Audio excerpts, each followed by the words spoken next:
Want to know how to zoom in and out of your audio clip right here for proper navigation? Well, no worries. In this video, I'm going to show you an easy step-by-step guide on how you can do it. It's super simple and under a minute, so let's get straight to it.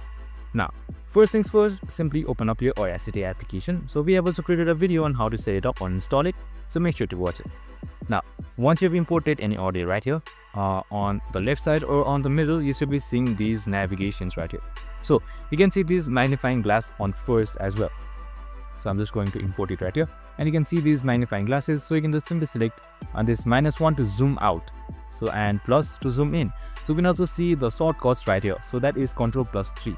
It's going to zoom out, and Ctrl+1 in order to zoom in. Alright, so that's it. You can also use or hold Ctrl and then scroll up and down in order to zoom in and out smoothly. And that's it. Super simple and easy. You can zoom in all the way to see exact seconds with milliseconds on it as well, so that it's easier for navigation as well as editing. And that's it. I hope this video helped.